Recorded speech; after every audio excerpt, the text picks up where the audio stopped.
आए थे आओ यहाँ आओ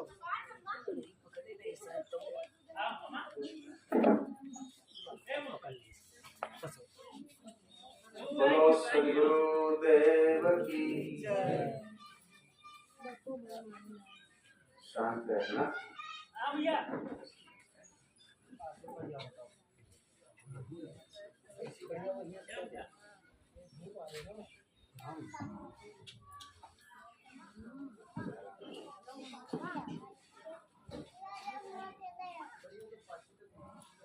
बोलो सदगुरुदेव की सदगुरु कबीर साहब की संत समाज की भक्त समाज की।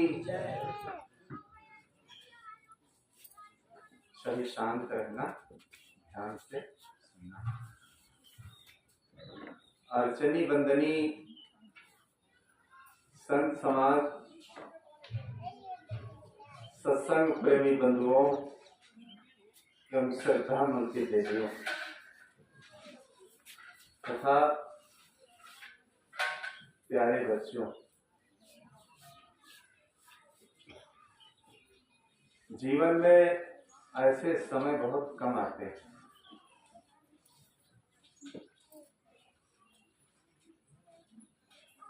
और सत्संग के जब अवसर मिल जाए तो हर व्यक्ति को जितना समय अपने पास हो कुछ न कुछ दो चार बातें श्रवण कर लेना चाहिए। खाना पीना लेटना बैठना काम काज ये तो जिंदगी जा रही पूरी करते करते, लेकिन जब सत्संग का अवसर मिल जाए तो जरूर हर व्यक्ति को गोता लगाना चाहिए। ये 2 दिवसीय का जो कार्यक्रम रखा गया, ये परम प्रेमी भक्त कुंज बिहारी की पुण्य स्मृति में और कई लोगों की पुण्य स्मृति में उनके सुपुत्र भक्त शिव कुमार और सब भाई मिल करके अपने माता पिता की पुण्य स्मृति में। देखिए, हमारे भारतीय परंपरा में ये जो नियम सारे बनाए गए, ये क्यों बनाए गए? जिस व्यक्ति का संसार में जन्म होता है तो देखिए एक दिन वो यहाँ से चला जाता है, लेकिन इतने लंबे जीवन में ऐसा नहीं है कि जो व्यक्ति कमाता है तो पूरा सब कुछ खर्च करके यहाँ से जाता है। जो व्यक्ति जो कुछ कमाता है उसका शरीर छूट जाता है, लेकिन उसके कमाया हुआ धन कुछ न कुछ यहाँ पर वो छोड़ करके जाता है। और जो ये परंपराएं बनाई गई हैं कि माता पिता के नाम से भाई जो कुछ आपको पूंजी या कुछ मिला है तो उसमें से कुछ अंश निकाल करके, जैसे हमारे महापुरुषों ने लिखा है कि 10वां अंश जो है वो धर्मार्थ में लगा देना चाहिए। अगर 100 रुपए कमाओ तो 90 रुपए कहते हैं अपने काम में लगाओ, लेकिन 10 रुपए निकाल करके कोई अच्छे काम में लगा दो, उससे आपका कोई घाटा होने वाला नहीं। और जो 10 रुपया नहीं निकाल पाते हैं तो क्या बहुत बड़े वो धनी नहीं बन जाते। माताएं भोजन बनाती हैं और भोजन बनाते समय अगर एक मुट्ठी उसमें का निकाल करके तुम अलग रख दो, देखिए घर के सारे लोग भूखे नहीं रहेंगे।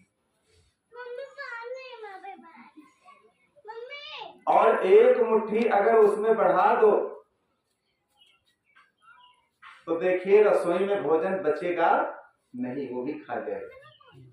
तो धर्म करने वाले, परोपकार का काम करने वाले, देखिए वो अपने गरीबी में भी सब कुछ कर लेते हैं, और नहीं करने वाले बड़े बड़े करोड़पति हैं संसार में, एक गिलास पानी किसी को नहीं पिलाते। अभी हम जहां से आए इधर माती मुरादाबाद की तरफ से कार्यक्रम करते करते, तो 2-3 बच्चे थे उस गांव में जहां हमारा सत्संग था।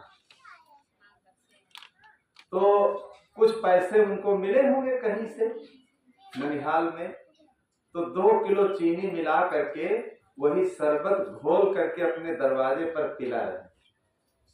तो मैंने कहा ये छोटे छोटे बच्चे शरबत पिला रहे हैं?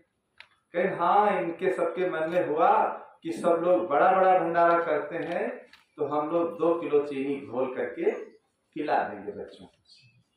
तो देखिए अच्छे लोग जो आसपास में थे, कोई बर्फ मंगा दिए, कोई नींबू मंगा दिए, और कोई 10-5 किलो चीनी और ला करके दे दिए कि तुम 2-3 घंटा तक पिलाओ। इनके अंदर उल्लास जगह है कि हम भी दान करें। तो ऐसी भूमिकाएं और सत्संग में इसीलिए जाया जाता है कि व्यक्ति के अंदर अच्छी भावनाएं प्रकट हो, अच्छे विचार व्यक्ति के अंदर उत्पन्न हो। ऐसे व्यक्ति कहाँ जान पाता है हर चीज क्या है। तो हम लोगों का भी देखिए पता नहीं था, लेकिन ऐसा संयोग बना, जब पहले से आते जाते थे तो देखिए भक्त कुंज बिहारी जी बहुत प्रेमी थे, और ऐसा संयोग हुआ कि हम लोग भी देखिए इस कार्यक्रम में शामिल हुए। और ऐसा कार्यक्रम करते करते आए कि यहाँ जब आना हुआ तो उसी में आए।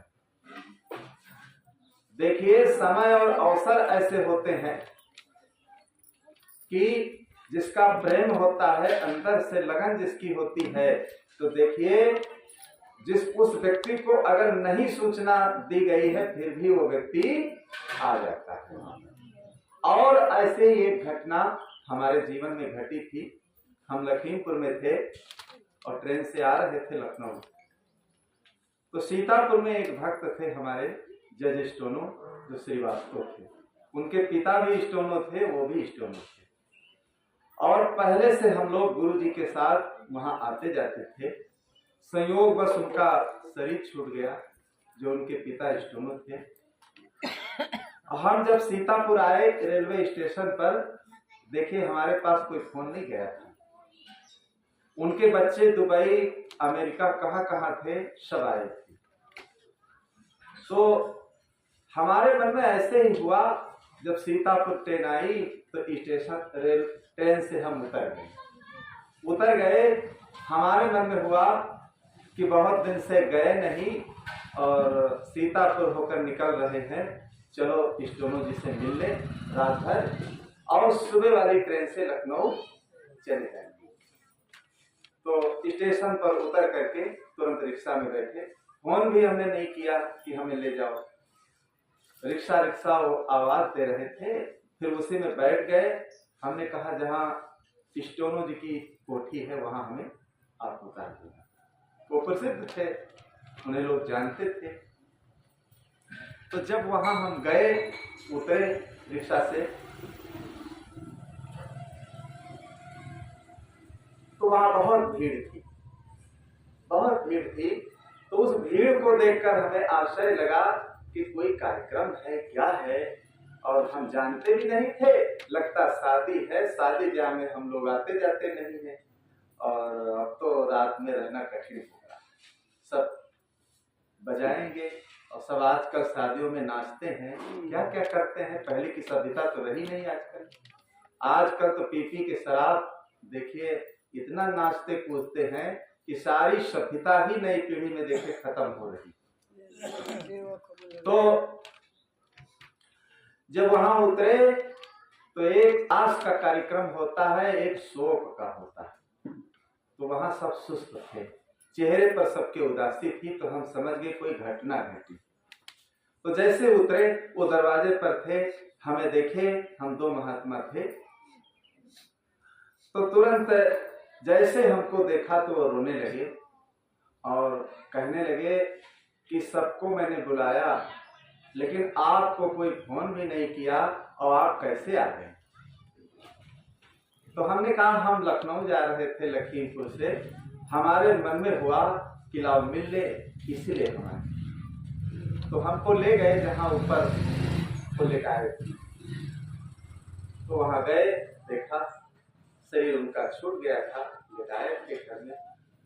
फिर उसी तरफ एक रूम था 2 मंजिल में, उसी में बिठाया हमको और बहुत भीड़ थी। सारी रात मिट्टी रखी रही, शाम का समय, शाम को शरीर छूटा, सब लोग बैठे रहे, हम लोग भी उसी रूम में बैठे रहे सारी रात। फिर दूसरे दिन देखिए नैमिषारण में उनका अंतिम संस्कार हुआ। तो स्टोनो कहने लगे आपको साथ में कार में ले चलेंगे हम लोग, अंतिम संस्कार सब आपके द्वारा होगा। तो नैमिषारण ले गए हमको, वहाँ अंतिम संस्कार हुआ, फिर कार से घर को लाए। फिर हम लखनऊ वाली ट्रेन में शाम को फिर बैठे, दिन भी गया पूरा और रात भी चली गई। तो देखिए जब वहां अंतिम संस्कार होने लगा तो जो जज स्टोनो थे वो क्या बोले, वो कहने लगे कि देखिए बहुत सौभाग्य इस चीज की है जिसको न बुलाया गया न कोई फोन किया गया। और वो इतना अंदर से भाविक हो गए कि कहने लगे कि आप समझ गए कि मेरे पिताजी का देहांत हो गया है, इसीलिए आप आ गए। आपको पता तो नहीं दिया गया लेकिन आपको वहीं से पता लग गया, इसीलिए आप आए अचानक। ऐसे कभी नहीं आते थे, हमें पता कुछ नहीं लगा था, हम तो ऐसे ही अचानक मन में हमें हमारी भावना हुई और हम चले गए। तो देखिए जहां व्यक्ति कभी नहीं जाता है, अगर उसकी भाग्य अच्छी होती है तो देखिए उसी रास्ते से निकलता है तो सत्संग की भी 2 बातें वो सुन लेता है। और जो अभागा होता है तो चाहे 4 दिन से यहाँ रहा हो, अगर कोई अच्छी बात होती है तो वो उठ करके वहां से चला जाता है, वो नहीं सुन पाता क्योंकि वो अभागा है। तो सत्संग और ये सब चीजें देखिए बहुत जो भाग्यशाली होता है उसके जीवन में ये सब अवसर आते हैं। तो कुछ न कुछ हर व्यक्ति कमा करके यहाँ छोड़ जाता है, तो बच्चों का कर्तव्य होता है कि उसमें से कुछ अंश निकाल करके कोई धर्म के कार्य में लगा दो। धर्म के कार्य का मतलब यह है उनके नाम से सत्संग करा दो या कोई अच्छा कार्य कर दो या सबको खिला पिला दो।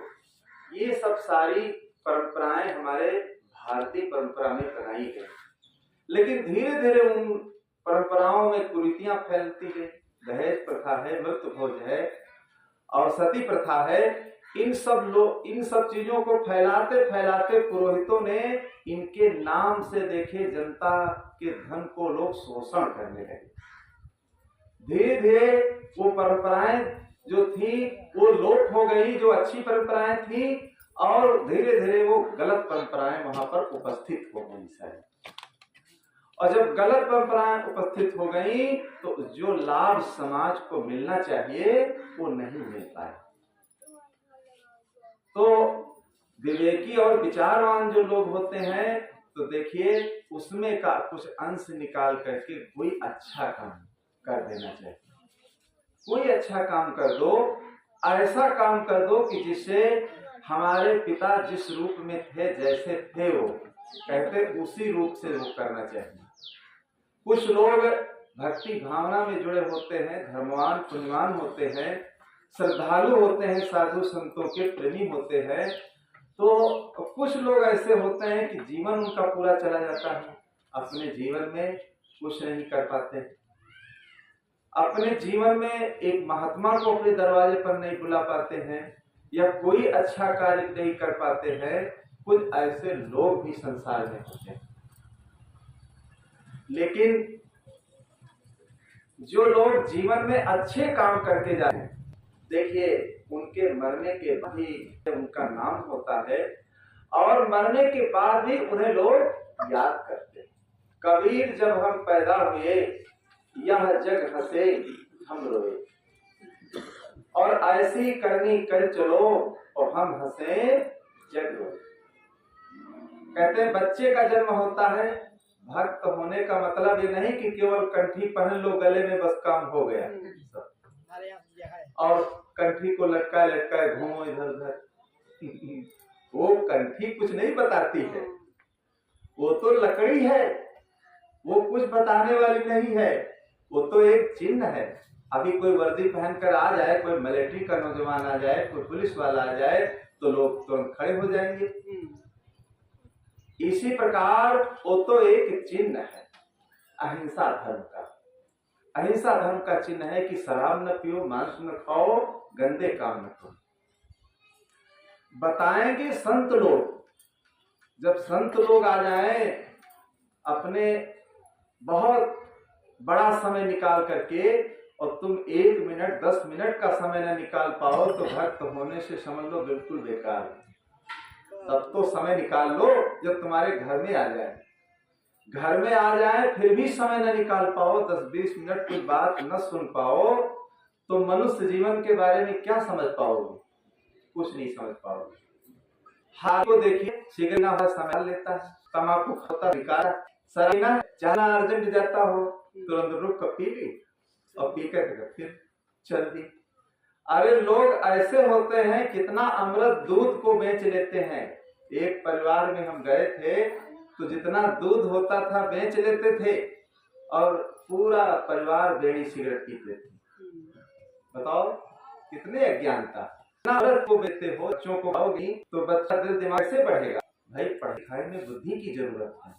इतनी मोटी मोटी किताबें हैं, वो दिमाग में कैसे बच्चे रख पाएंगे? IAS PCS जो बच्चे बनते हैं देखिए, तो उनका खाना पीना रहना हर चीज देखिए निराला होता है। जब दिमाग ही उन्नत होगा तो अच्छी बात कैसे वो कह पाएंगे? नहीं कर पाएंगे। तो अच्छी चीजों को खाना भी चाहिए, लेकिन लोग करते क्या है, अच्छी चीज को बेच लेते हैं, फिर धुआंधारों में पैसा को उड़ाते हैं। इतनी मेहनत, लखनऊ के किनारे देखिए कितना दूध होता है, इतनी सब्जी और दूध, दो चीजें लोग उत्पादन करते हैं। बहुत लोग ऐसे होते हैं दूध बेचने वाले, दूध को बेच लेंगे और उधर से जब लौटेंगे तो बच्चों के लिए नहीं, घर के लोग सब्जी चले या बच्चे कुछ लेते चले आए, उधर पीते हुए ढनकते हुए चले आ रहे हैं, पैर अलग पड़े और अपना अलग पड़े। फिर घर को सूचना आई कि तुम्हारे पिताजी दूध बेचने गए थे तो देखे रास्ते में पड़े, उनको उठा लो। तो मानसिकता जब तक व्यक्ति की सही नहीं होगी तब तक आप अपने जीवन को अच्छा नहीं बना सकते।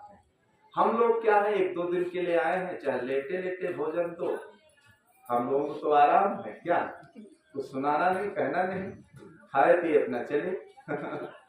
तो कहते हैं संत को बुलाना चाहिए और संत को अगर खिलाना चाहिए तो अगर कुछ न कुछ उनसे ज्ञान भी ले लेना चाहिए, चाहे 5 मिनट ही कुछ न कुछ बातें पूछ लेना चाहिए, बैठ लेना चाहिए, समझ लेना चाहिए।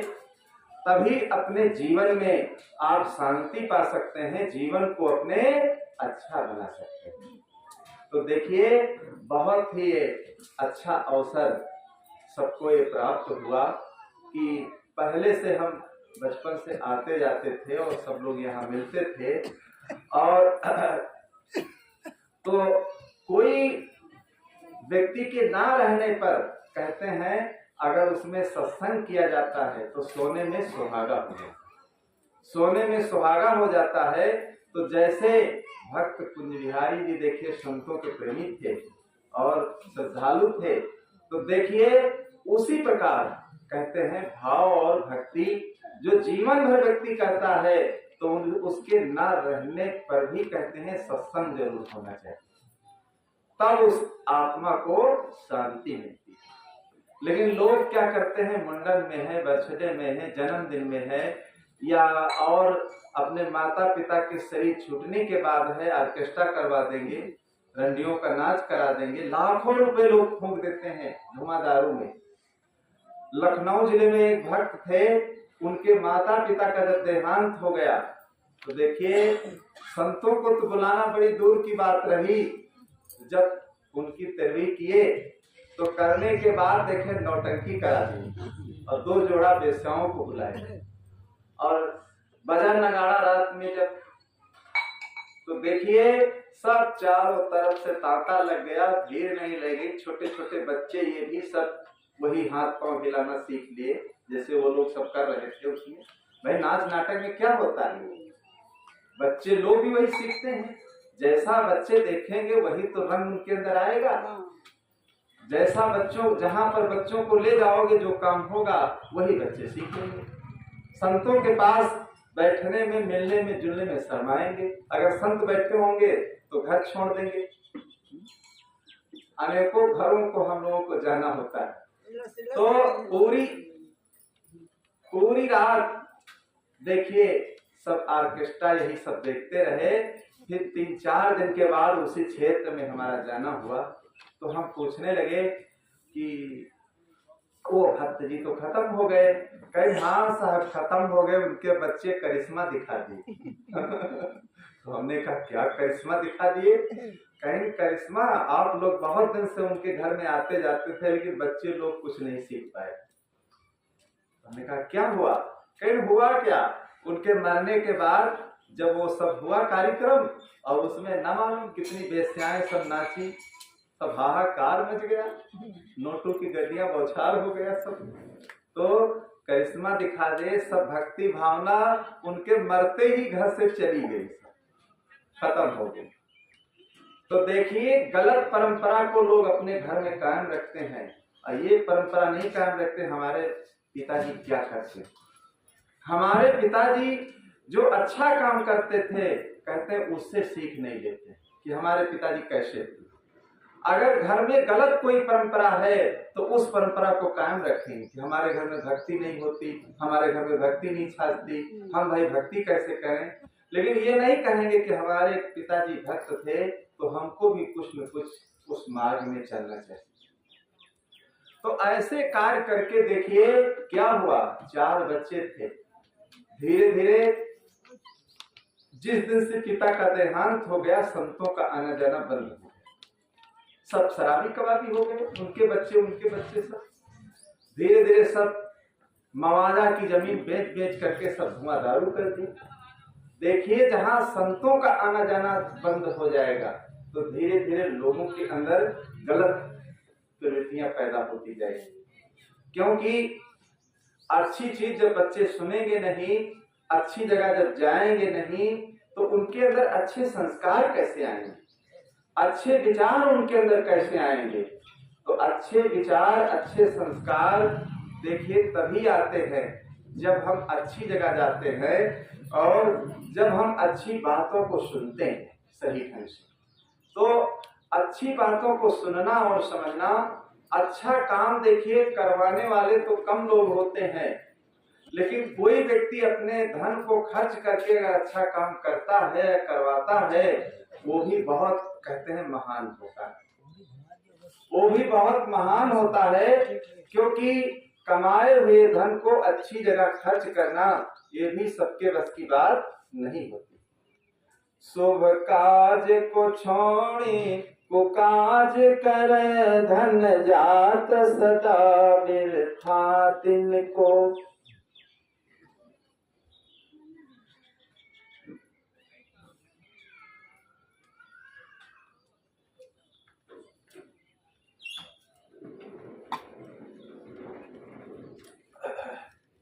शुभ काज को छोड़ कुकाज करे, धन जात सदा बिरथा तिनको। ओह रंडी बुलाए नचावत है, नहीं आवत लाज जरा उनको।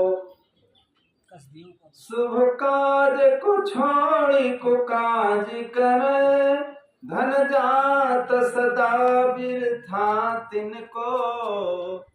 वह रंडी बुलाए नचावत है, नहीं आवत लाज जरा उनको। मृदंग कहे ध्रक है, करताल कहे किनको किनको। तब उतर रंडी बतावत है, द्रक है इनको इनको इनको, तब उत्तर रंडी बतावत है, द्रक है इनको इनको इनको। तब देखिए उत्तर में वही बताती है कि जितने लोग यहाँ बैठे हैं इनके जीवन का धिक्कार, इनके जीवन का धिक्कार है। तो आदमी अगर 3 बातें जीवन में समझ ले, समय का सदुपयोग करना, धन का सदुपयोग करना और जीवन का सदुपयोग करना, तो हर मनुष्य का जीवन देखिए पवित्र हो सकता है और शुद्ध हो सकता है और निर्मल हो सकता है। लेकिन हम लोग क्या जीवन में करते हैं, इन 3 चीजों का देखिए हम लोग दुरुपयोग कर रहे हैं। और दुरुपयोग क्यों कर रहे हैं कि हमारी मानसिकता अच्छी है। देखिए मानसिकता जब व्यक्ति की अच्छी होगी तभी वो अच्छे काम कर पाएगा, और मानसिकता अगर उसकी अच्छी नहीं है तो जीवन में चाहे जितना धन उसके पास हो जाए, चाहे जितना शरीर में उसके ताकत हो, लेकिन कहो कोई परोपकार का काम करे, कोई अच्छा काम करे, तो वो व्यक्ति नहीं कर सकता। हर काम देखिए व्यक्ति की मानसिकता पर डिपेंड करता है, और मानसिकता को ठीक बनाने के लिए दुनिया में अगर कोई भूमिका है तो सत्संग। सत्संग में जब हम जाते हैं तो देखिए वहां पर जो ज्ञान हमें मिलता है, जो शक्ति हमें मिलती है, कोई भंडारा हो, देखिए केवल खाने पीने का वहां केवल काम हो, कोई अच्छा अगर काम न रखा जाए तो सुना सुना लगता है। और 2 प्रकार की यज्ञ देखिए हमारे कबीर पंथ में होती है, एक ध्यान यज्ञ और एक जठराग्नि यज्ञ। तो जठराग्नि यज्ञ क्या है, भोजन अच्छा अच्छा बना करके खिलाना पिलाना। भाई भोजन खिलाया गया और पाचन क्रिया हुई, रस बना, मज्जा बना, खून बना, शक्ति बनी, ये क्या हो गया, जठराग्नि यज्ञ। अपने कमाए हुए धन का सही उपयोग हो गया। लेकिन जठराग्नि यज्ञ के साथ साथ दूसरी यज्ञ क्या है बंधुओं, ज्ञान यज्ञ। भोजन के साथ साथ मनुष्य की मानसिकता को अच्छी रखने के लिए उसको उसके पास ज्ञान भी तो होना चाहिए। तो ज्ञान यज्ञ, दोनों यज्ञ जहां पर रखी जाती है तो वो यज्ञ सफल हो, और जहां एक ही यज्ञ होती है तो वो जैसे सफल होना चाहिए जिस रूप से, उस रूप से वो सफल नहीं हो पाती। तो ज्ञान यज्ञ में मनुष्य को बताया जाता है कि हम कौन है, हमारा कर्तव्य क्या है, हम कहां से आए हैं, हम कहां को जाएंगे, ये मनुष्य जीवन हमें क्यों मिला। आदमी अधिकतर यही नहीं जान पाता है कि मनुष्य जीवन में मिला क्यों है। वो तो केवल कमाने खाने और रोजी रोटी के चक्कर में इतना दौड़ता है कि बिल्कुल एकदम उसके आंखों पर पट्टी बंधी रहती है। रोजी रोटी के चक्कर में सारे सिर उठाने की फुर्सत नहीं है। तो जब हमारे जीवन में इस चीज का हमें ज्ञान होगा कि मनुष्य जीवन ये क्यों मिला, ऐसा न विद्या तपो न दानम ज्ञानम न शीलम गुणो न धर्मे, ते मृत्युलोके भूभार भूता मनुष्य रूपेण मृगास चरन्ति। देखिए जिस मनुष्य के जीवन में न ज्ञान है, न तप है, न भक्ति है, न सेवा है, न भाव है, देखिए तो उस मनुष्य का जीवन कैसा है, उस मनुष्य का जीवन पशु से भी बेकार। केवल कहने मात्र के लिए वो मनुष्य है, लेकिन जीवन उसका पशु से भी बेकार है। तो ये जीवन जो हम सबको मिला हुआ है, ये बहुत दिन नहीं है, मेहमान रूप में जीवन मिला हुआ है। जैसे कोई मेहमान जाता है तो मेहमान क्या है, 1-2 दिन रहता है, 1-2 दिन के बाद तो देखे मेहमान चला जाता है। तो इसी प्रकार हम लोगों को ये जो मनुष्य जीवन मिला है, ये मेहमान रूप में मिला हुआ है। हम लोग इस संसार में मेहमान रूप में आए हैं, और घर हमारा क्या है, धर्मशाला। धर्मशाला में देखिए कितने लोग आते हैं, कितने लोग चले जाते हैं। आप मेला में देखिए, बाजार में देखिए, धर्मशाला में देखिए, या स्टेशनों पर जाकर देखिए, या एयरपोर्ट पर देखिए, कितने लोग आते हैं, बड़े और छोटे, अमीर और गरीब। और कितने लोग देखिए उठ उठ कर आते रहते, जाते रहते, आते रहते, जाते रहते, उसी को धर्मशाला कहा गया। ऐसे ही घर भी धर्मशाला है। इस घर में देखिए पहले कितने लोग आए और जन्म लिए, क्या वो बैठे हैं घर में? चले गए। अब हम लोग रह रहे हैं, हम लोग कहते हैं हमारा घर है। अभी कुछ दिन के बाद भाई आपके बच्चे कहेंगे हमारा घर। धर्मशाला उसी को कहा जाता है जहां पर व्यक्ति अस्थाई न रहता, जहां पर आना और जाना लगा। तो भजले राम नाम अर्जित, आना जाना यहाँ निरंतर, कोई न परमानेंट। तो भजले राम नाम अर्जित, खाले पीले मौज उड़ा ले, मुश्किल है पेमेंट। खाले पीले मौज उड़ा ले, मुश्किल है पेमेंट। काम क्रोध मद लोभ के और खुले हैं रेस्टोरेंट। तो भजले राम नाम अर्जन। तो दुर्गुणों के देखिए हम लोग रेस्टोरेंट खोल देते हैं, जैसे होटल रात दिन शहरों में खुला रहता है। खराब काम करने के लिए न रात न दिन न दोपहर न घाम कुछ आदमी नहीं देखता है। अब अच्छे काम में बहुत बहाना होते हैं। अब गर्मी में किया जाए तो